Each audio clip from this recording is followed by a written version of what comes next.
lyange saze musana gwa Katonda munjakira leero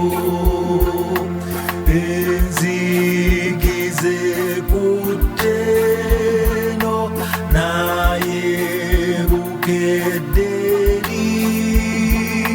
kiyitibwa gye kibeera eyo mu ggulu.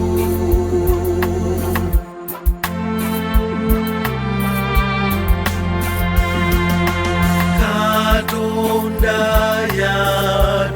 yatuyiza kwagala bwe kuli okwezinga kutono okweri kunje ennyo ekisa kye kyatuwa mu kifo kyatuwa kiyitibwa gye kibeera eyo mu ggulu.